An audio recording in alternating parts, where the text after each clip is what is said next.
Be, I know we're on vacation, pero I just wanted to ask kung okay na ba sa'yo yung investment proposal? May mga questions ka pa ba? Wala na. Kung meron man, ikaw naman mas nakakaalam nun eh. Okay then.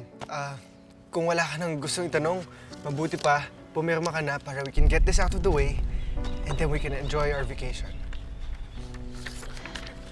May tiwala naman ako sa'yo, pero kailangan na ba talaga ngayon yan?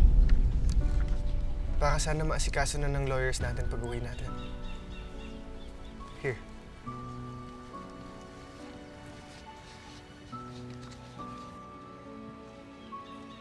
Bakit deed of donation yung nakalagay dito? Sabi mo, investment. Bakit donasyon? Legal terminology lang yan para mapabilis yung money transfer. But it's one and the same since papasok sa Capsule X yung investment mo. If you want, I can explain it to you further para mas maintindihan mo pa. Hindi na kailangan.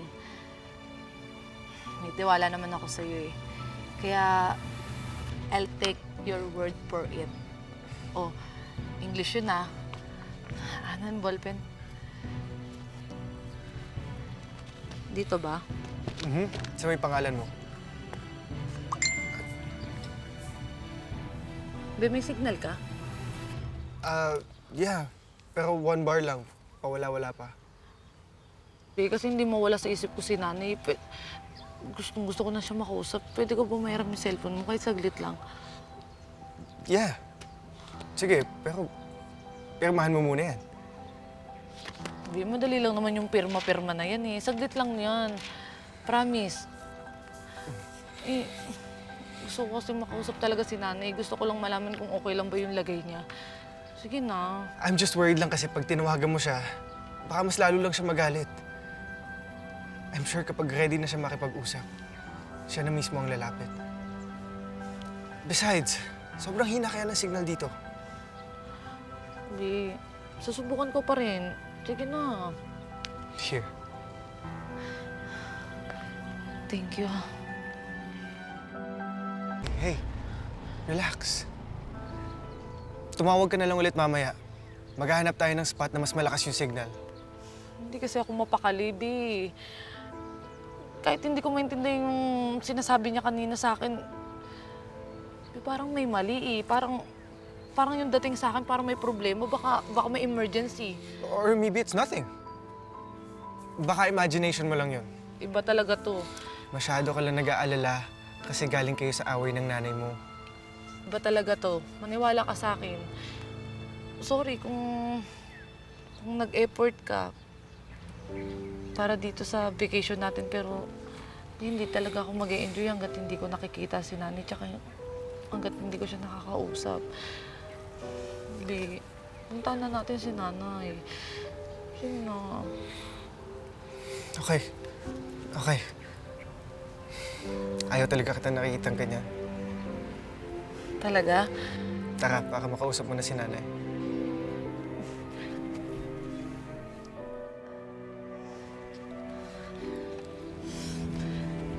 Salamat ah. Hindi talaga ako nagkamali ng taong pinagkatiwalaan. Napakabait mong tao. Thank you.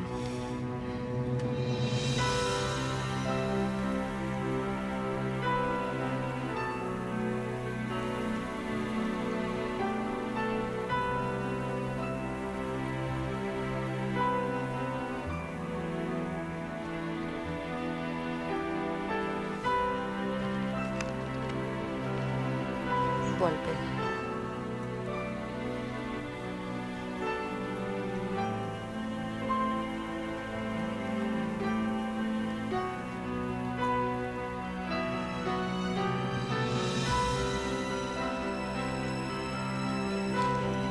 Tara, punta na tayo kay nanay. Bilisan mo. Ikaw na bahala dyan ah. Doon ako doon ha.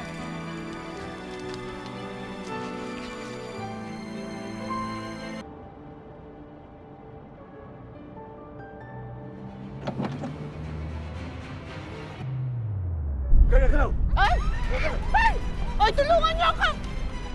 Ay! Tulungan niyo ako! Ano ba? Sino ba kayo?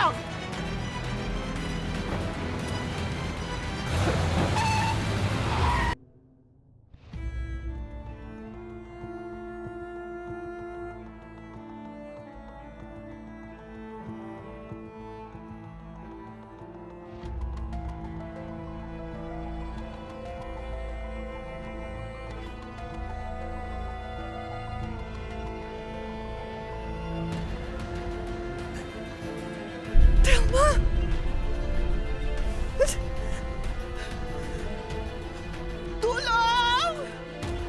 Tulong! Tulong! Tulong! Ay, Sino kayo? Anong kailangan niyo sa akin?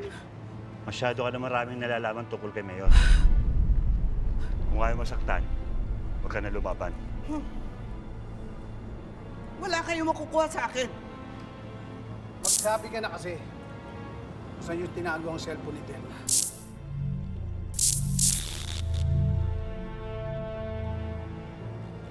Alam mo, kung ayaw mo masaktan, huwag ka na lumaban.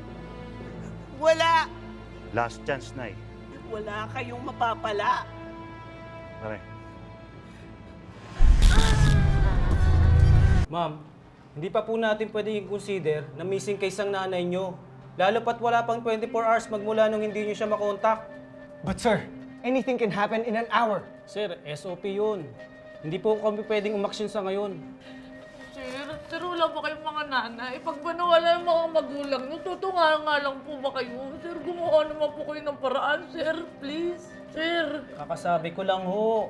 Sir, hindi ko nga kasi maintindihan yung proseso nyo eh. Ano ba naman kayo? Para wala naman nangyayari. Sir naman. Parang awa nyo na. Be, please calm down. Calm down. Sir, pasensya na ho ah. Baka na-deadbat lang si nanay kaya hindi siya makatawag. Mabuti pa siguro, umuwi muna tayo. Baka doon siya pumunta. O doon siya tumatawag. Be, I'm sure she's fine. Umayos ka. Aling Luisa, kamusta po? Magnus, ikaw ang nagpadukot sa akin. Balita ko pinahihirapan mo raw yung mga tao ko ah. FYI lang, hawak kong anak mong si Gigi. Ngayon, ganito mangyayari. Sabihin mo sa akin kung nasa ng ebidensya na galing kay Telma. Dahil kung hindi, magre-reunion kayo ng anak mo sa hukay.